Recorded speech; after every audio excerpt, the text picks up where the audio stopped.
आज हम लोग आपकी कक्षा 12 की अनिवार्य संस्कृत में पाठ है आत्मज्ञ एव सर्वज्ञः, जिसका कि हिंदी अनुवाद है आत्मज्ञानी ही सर्वज्ञ होता है। आज हम लोग इसके इस गद्यांश का हिंदी में अनुवाद करना सीखेंगे। देखिए, हम लोग एक एक वाक्य लेंगे और इन वाक्यों में जितने भी संस्कृत के शब्द आए हुए हैं, इन सभी शब्दों का हिंदी अर्थ जानते हुए हम लोग इसका हिंदी में अनुवाद करना सीखेंगे। ठीक है, तो चलिए अब हम लोग इसका हिंदी में अनुवाद करना सीखते हैं। देखिए ज़रा, इसका हिंदी में अनुवाद सीखने से पहले मैं थोड़ा सा आपको ये बता देता हूँ कि इस गद्यांश में आखिर है क्या। आप सुन लीजिए, उसके बाद जब हम लोग एक एक शब्दों का प्रयोग करके इसकी व्याख्या को सीखेंगे तो आपको सब कुछ बहुत ही आसानी से समझ में आ जाएगा। ठीक है, तो देखिए इस गद्यांश में है क्या कि एक ऋषि हैं, उनका नाम है याज्ञवल्क्य और याज्ञवल्क्य की 2 पत्नियां हैं। पहली पत्नी का नाम मैत्रेयी है और दूसरी पत्नी का नाम कात्यायनी है। एक दिन ऋषि याज्ञवल्क्य अपनी पहली पत्नी मैत्रेयी से कहते हैं कि हे मैत्रेयी, मैं इस स्थान को छोड़कर ऊपर जाने वाला हूँ। अब इस स्थान और ऊपर का क्या मतलब है, जरा सा समझ लीजिए। देखिए, इस स्थान का मतलब है गृहस्थ आश्रम से, गृहस्थ आश्रम से, और ऊपर जाने का मतलब है संन्यास आश्रम में, संन्यास आश्रम में। अब आश्रम क्या होता है थोड़ा सा समझ लीजिए।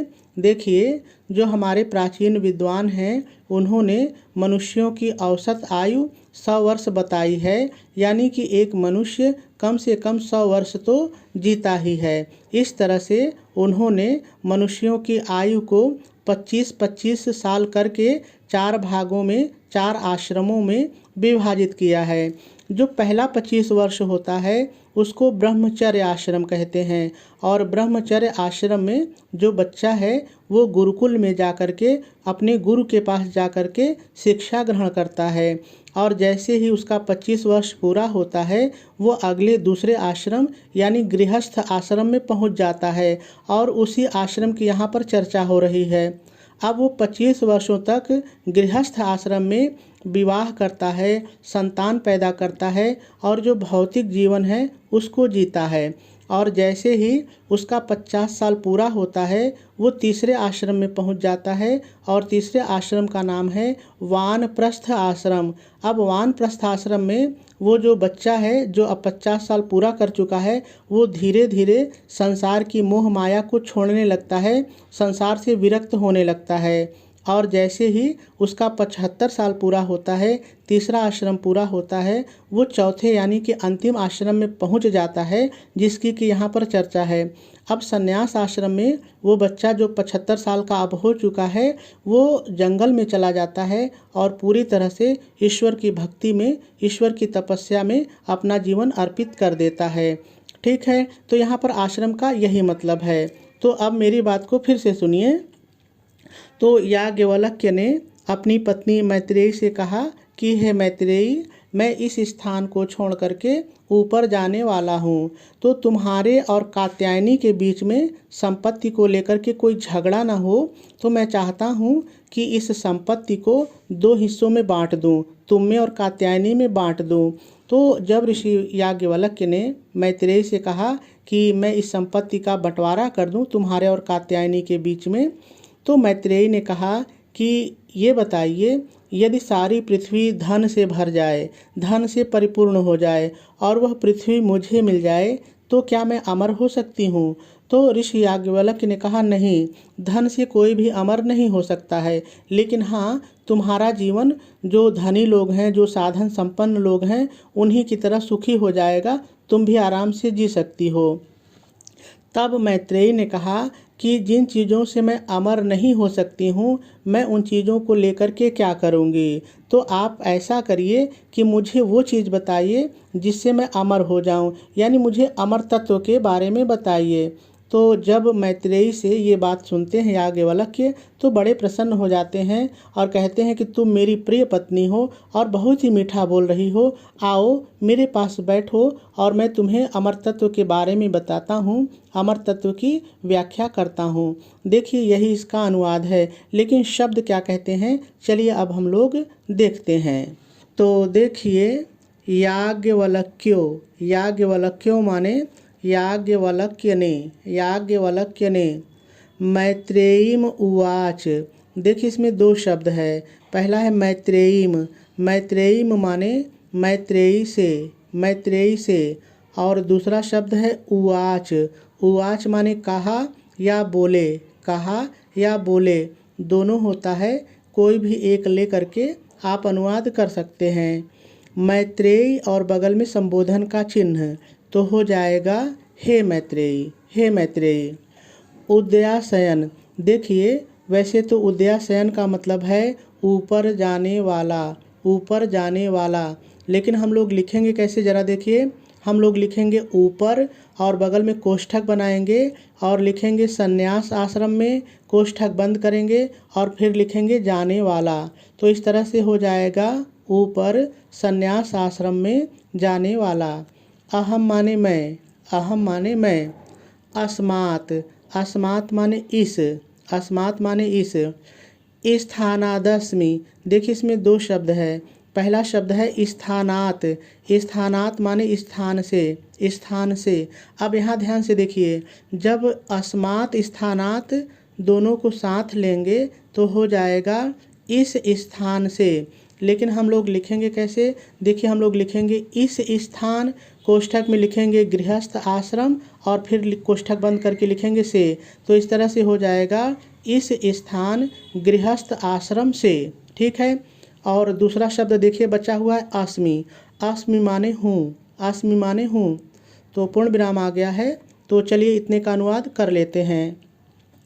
तो हो जाएगा याज्ञवल्क्य ने, याज्ञवल्क्यो, याज्ञवल्क्य ने मैत्रेयी से, मैत्रेयीम, मैत्रेयी से कहा, उवाच कहा, याज्ञवल्क्य ने मैत्रेयी से कहा, हे मैत्रेयी, मैत्रेयी, हे मैत्रेयी मैं, अहम को पहले लीजिए मैं, हे मैत्रेयी मैं इस स्थान से, अस्मात् स्थानात, इस स्थान, अब लिखेंगे कैसे, देखिए इस स्थान कोष्ठक में लिखेंगे गृहस्थ आश्रम से, गृहस्थ आश्रम से ऊपर, अब ऊपर आ जाइए, ऊपर जाने वाला, अब इसको लिखेंगे कैसे, ऊपर कोष्ठक में लिखेंगे संन्यास आश्रम में जाने वाला हूँ, देखिए अस्मि बचा है हूँ, जाने वाला हूँ और पूर्ण विराम लगा देंगे।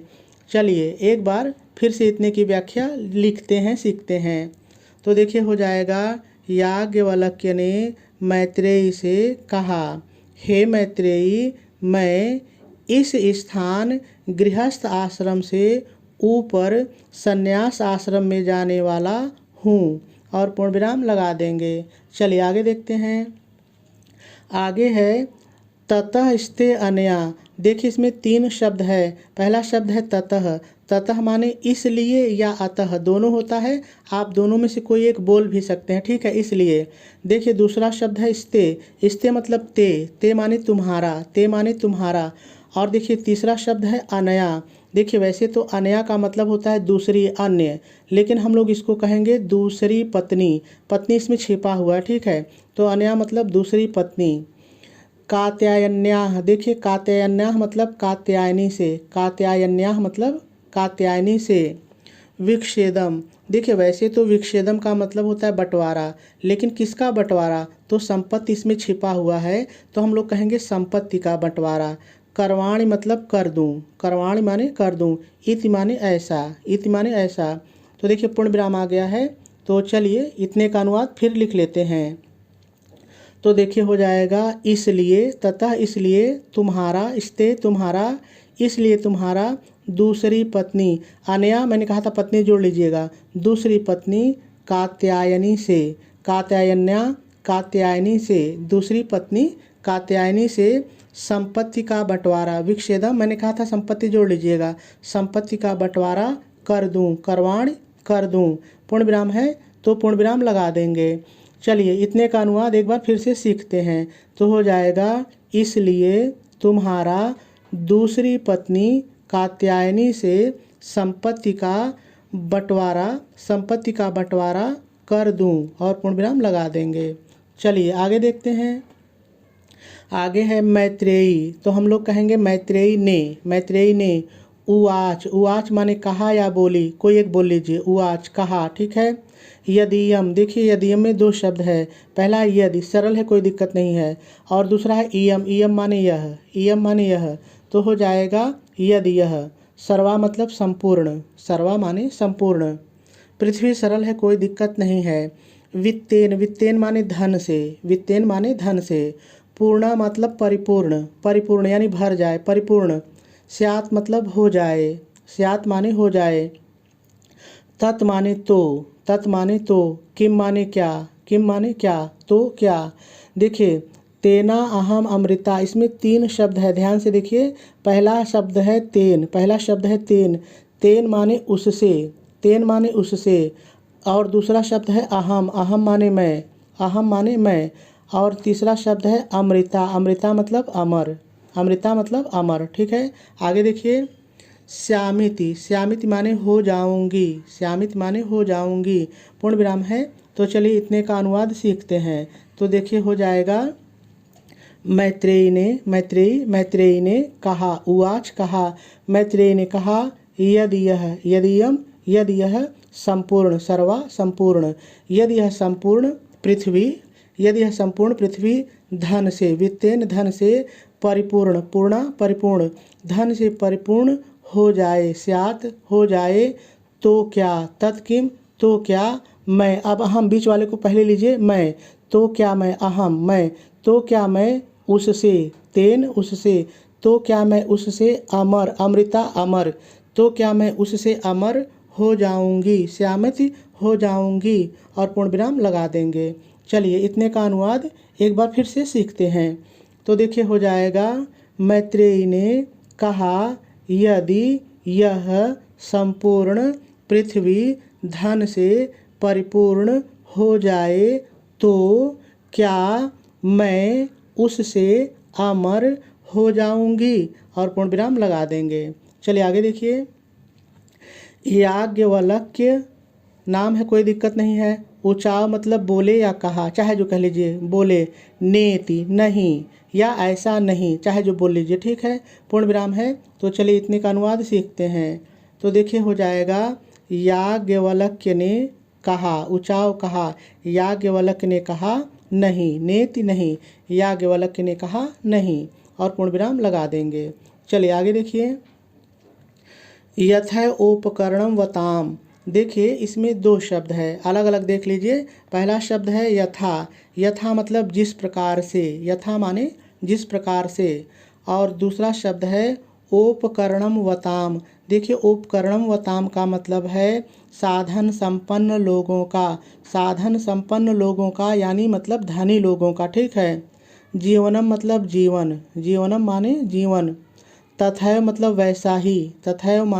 वैसा ही, ते माने तुम्हारा, जीवनम माने जीवन, स्यात् माने हो जाएगा, तो देखिए पूर्ण विराम आ गया।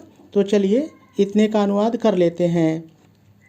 तो देखिए हो जाएगा जिस प्रकार साधन संपन्न लोगों का, उपकरणम वताम साधन संपन्न लोगों का, जिस प्रकार साधन संपन्न लोगों का जीवन होता है जोड़ लीजिए, जीवन होता है वैसा ही, तथैव वैसा ही, जीवन होता है वैसा ही तुम्हारा, तुम्हारा, वैसे ही तुम्हारा जीवन, वैसे ही तुम्हारा जीवन हो जाएगा, स्यात् हो जाएगा, और पूर्ण विराम लगा देंगे।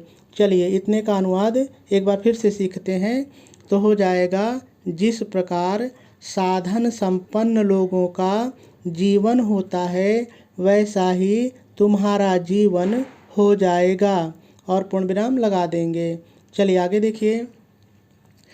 अमृत तत्वस्य तू। देखिए अमृत तत्वस्य माने अमृत तत्व की, अमृत तत्व की यानी वो तत्व जिससे आदमी अमर हो जाए, अमृत तत्व की। दूसरा शब्द है तू माने तो, तू माने तो।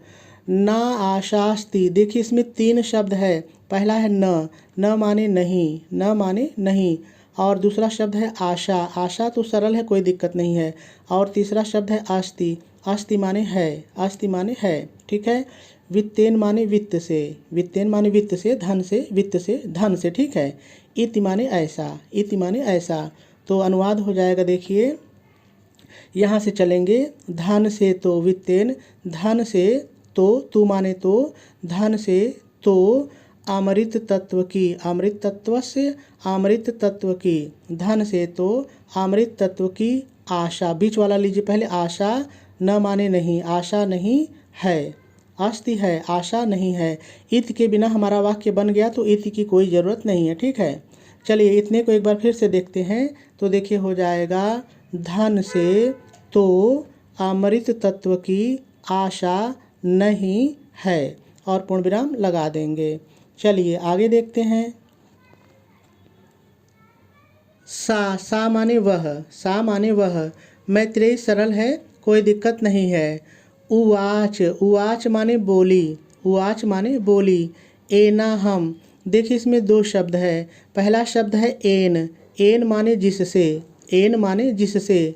और दूसरा शब्द है अहम, अहम माने मैं, अहम माने मैं। नामृता, देखिए इसमें भी 2 शब्द है। पहला है न, न माने नहीं, न माने नहीं। और दूसरा शब्द है अमृता, अमृता मतलब अमर, अमृता मतलब अमर। श्याम, श्याम माने होंगी, श्याम माने होंगी। किम हम, देखिए इसमें भी 2 शब्द है। पहला है किम, किम माने क्या, किम माने क्या। और दूसरा शब्द है अहम, अहम माने मैं, अहम माने मैं। तेन माने उसका, तेन माने उसका। कुर्याम, कुर्याम माने करूँगी, कुर्याम माने करूँगी। प्रश्नवाचक चिन्ह है। तो चलिए इतने का अनुवाद सीख लेते हैं। तो हो जाएगा वह, सा वह मैत्रेयी, ऐसे ही बोलना है। वह मैत्रेयी बोली, उवाच बोली, वह मैत्रेयी बोली। एन जिससे, एन जिससे। अहम मैं, जिससे मैं।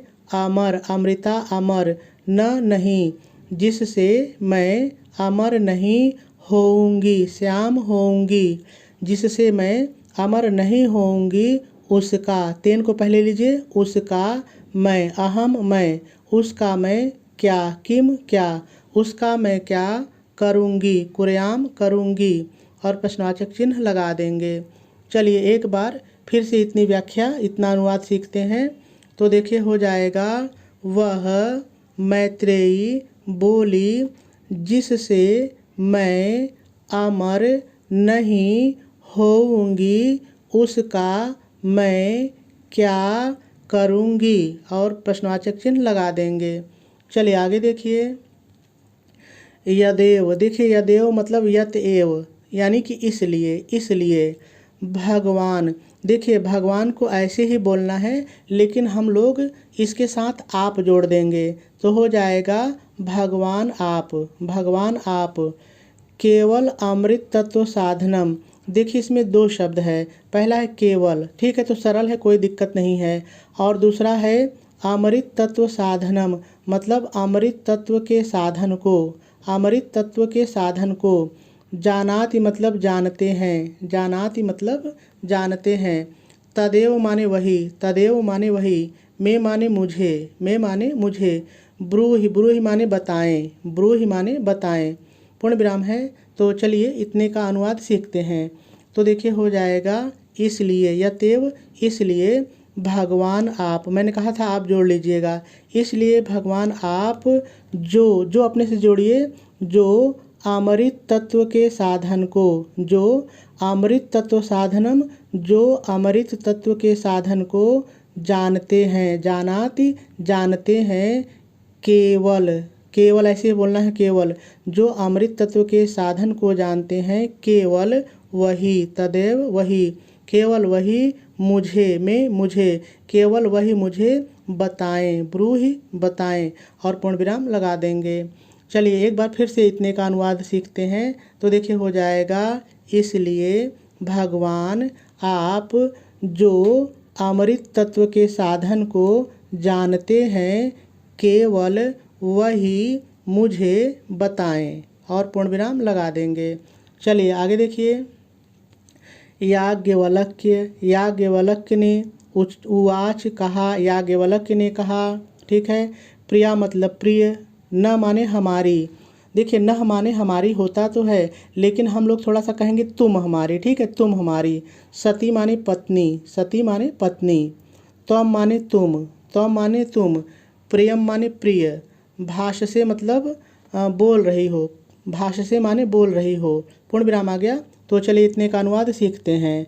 तो देखिए हो जाएगा, याज्ञवल्क्य ने कहा, याज्ञवल्क्य उचाओ, याज्ञवल्क्य ने कहा, तुम हमारी, नह तुम हमारी प्रिय, प्रिया प्रिय, तुम हमारी प्रिय पत्नी हो, सती पत्नी हो, तुम हमारी प्रिय पत्नी हो। और तुम को हम लोग बोलेंगे और तुम प्रिय, प्रियम प्रिय, और तुम प्रिय बोल रही हो, भाष्य से बोल रही हो। पूर्ण विराम है तो पूर्ण विराम लगा देंगे। चलिए एक बार फिर से इतने का अनुवाद सीखते हैं। बहुत ही सरल है, आप ध्यान से सुनिए। याज्ञवल्क्य ने कहा, तुम हमारी प्रिय पत्नी हो और तुम प्रिय बोल रही हो, और पूर्ण विराम लगा देंगे। चलिए आगे देखिए। एहि माने आओ, एहि माने आओ। उपविश, उपविश माने बैठो या पास बैठो, ठीक है, बैठो। व्याख्यास्म्यामि, देखिए व्याख्यास्म्याम मतलब व्याख्या करूँगा, व्याख्यास्याम माने व्याख्या करूँगा।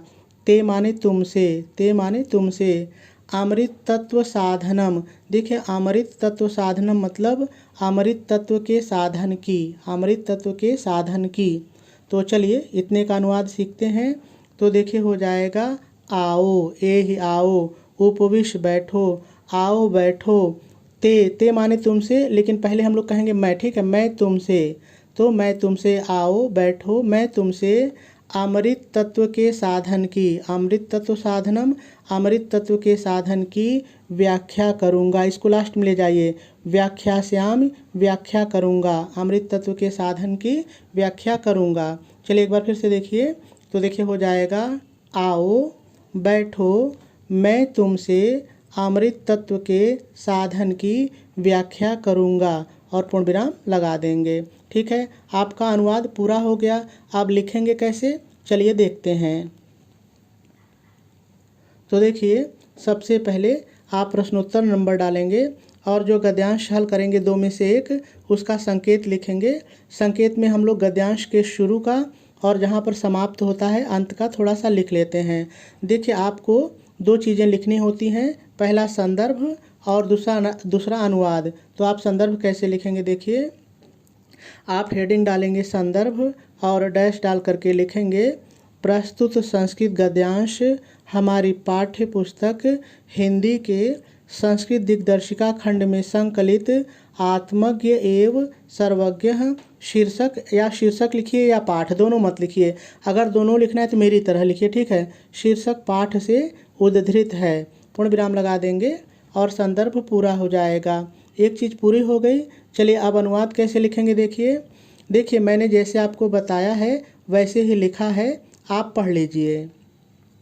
तो देखिए पहले आप हेडिंग डालेंगे हिंदी में अनुवाद और डैश डाल करके लिखेंगे, याज्ञवल्क्य ने मैत्रेयी से कहा, हे मैत्रेयी, मैं इस स्थान, देखिए कोष्ठक में मैंने जैसे बताया था, गृहस्थ आश्रम से ऊपर यानी संन्यास आश्रम में जाने वाला हूँ। इसलिए तुम्हारी दूसरी पत्नी कात्यायनी से संपत्ति का बंटवारा कर दूं। मैत्रेयी ने कहा, यदि यह संपूर्ण पृथ्वी धन से परिपूर्ण हो जाए तो क्या मैं उससे अमर हो जाऊंगी? याज्ञवल्क्य बोले, नहीं, धन से अमर नहीं हो जाओगे, लेकिन कहते हैं जैसा साधन संपन्न लोगों का जीवन होता है वैसा ही तुम्हारा जीवन हो जाएगा।